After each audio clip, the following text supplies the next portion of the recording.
Une silhouette sombre plane au-dessus de la mer. Ce n'est pas une bête, ni une relique de mythe, mais une machine d'une autre époque. La question murmure: combien de temps quelque chose de fragile peut-il prétendre défier quelque chose d'immense? Cette question ne nous quitte pas. Elle s'entrelace dans chaque grondement de rotor et dans chaque petite ride de l'eau jusqu'à la fin. Un équipage iranien guide un hélicoptère vieillissant vers un destroyer gris avançant calmement en eau libre. Leur mission n'est pas secrète. On leur a ordonné d'approcher, de se rapprocher encore, de forcer le navire de guerre à virer. Dans leur tête, c'est une lutte pour le contrôle. En réalité, c'est une pièce écrite des décennies plus tôt. Petite embarcation contre grande coque, bruit contre silence, geste contre patience. Le destroyer n'est pas un pétrolier des années 80. Sa structure s'étend sur plus de 150 mètres, lourd comme une île d'acier. Des turbines à gaz à l'intérieur produisent plus de 90 000 chevaux, assez pour l'envoyer à plus de 30 nœuds quand il le faut. À bord, les radars peuvent suivre plus de 100 cibles et les cellules de missiles peuvent lancer des armes atteignant 140 km. Les rapports varient, mais tous s'accordent. Ce navire n'a pas peur d'un appareil ancien qui vole à proximité. Le radar attribue au hélicoptère un code de piste et l'ordinateur dresse des dizaines de façons de l'éliminer. Chaque scénario finit de la même manière. Un missile ou un canon, une étincelle dans le ciel, puis le silence. En temps de guerre, cette décision pourrait arriver en moins de 30 secondes. Ici, rien ne tire.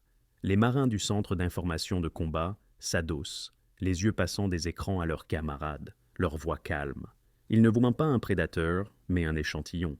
Les signaux se propagent depuis l'hélicoptère à chaque balayage de son radar. Ils se répandent dans l'air marin comme de l'encre dans l'eau. Les récepteurs américains les absorbent. Des fréquences sur les bandes de détresse, sur les canaux maritimes ouverts, sur les anciens canaux d'aviation du siècle passé. Le destroyer enregistre chaque impulsion, construit l'empreinte de cette machine unique. Aujourd'hui, l'analyse prend près d'une minute. Demain, la reconnaissance sera instantanée. L'ironie est tranchante. En voulant paraître dangereux, l'hélicoptère apprend à son adversaire comment l'aveugler demain. À l'intérieur du cockpit, le monde est différent. Le manche cyclique tremble sous des roulements usés. Des voyants clignotent sur le tableau, certains débranchés depuis longtemps. La jauge de carburant indique peut-être 40 à 50 minutes si les moteurs tiennent. La pression d'huile glisse vers les niveaux d'alerte.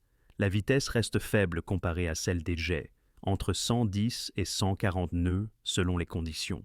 Même à son meilleur, il ne peut surpasser les systèmes du destroyer. Pourtant, l'ordre est clair et l'équipage continue.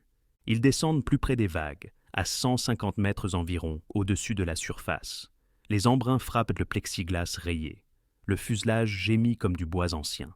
Cela ressemble à une attaque, mais c'est davantage un théâtre qu'une assaut. Depuis le pont du destroyer, des marins lèvent les yeux puis les détournent. Certains saluent, même comme à un bateau de touristes. Le geste brûle plus que les armes. À travers les parasites radio, la voix du pilote surgit. Un avertissement répété 2 fois. Changez de cap. Vous êtes près de nos eaux. Les mots sont fermes, mais portent un accent et une tension. Sur la passerelle américaine, les rires se retiennent sous la discipline. Ils répondent avec une voix féminine, sachant que cela irrite leurs adversaires. Cet échange est enregistré. Chaque seconde devient matière d'étude ultérieure. Link 16, un réseau reliant navire à navire et avion à avion, diffuse l'image instantanément.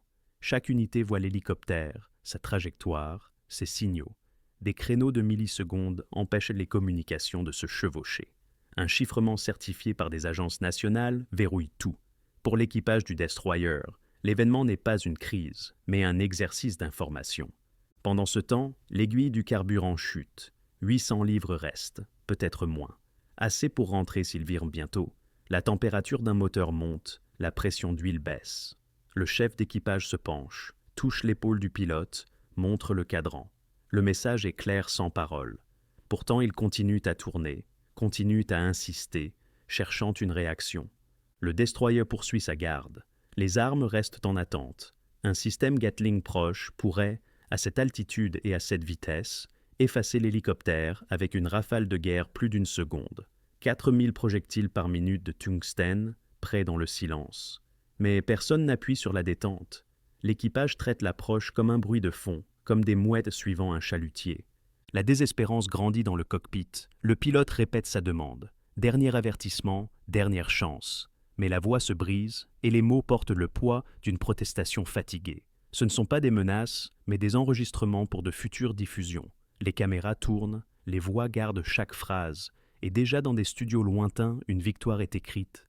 Puis le destroyer effectue un virage programmé, non forcé, non pressé, simplement un ajustement prévu vers un point de route. L'équipage iranien saisit l'instant. Il l'appelle une retraite. Il déclare les eaux défendues. De l'autre côté de la mer, le destroyer ne répond pas. Ses officiers notent le changement de cap, poursuivent la navigation et sauvegardent les données collectées pour les équipes de renseignement. L'hélicoptère s'éloigne. Son carburant est bas, ses moteurs fatigués, son équipage soulagé et inquiet à la fois. Ils rentrent avec des bandes et des revendications de triomphe. Des heures plus tard, la télévision d'État montrera des images floues de l'approche, musique dramatique sur le bruit du vieux fuselage. Le message sera clair pour leur public. Nous avons repoussé un géant. La vérité cachée restera dans les disques des systèmes américains. Chaque signal, chaque faiblesse, chaque détail capturé. Et la question du début persiste. Combien de temps quelque chose de fragile peut-il prétendre défier quelque chose d'immense? Nous ne trouvons pas de réponse. La silhouette au-dessus de l'océan s'efface, et le bourdonnement des rotors s'enfonce de nouveau dans l'obscurité.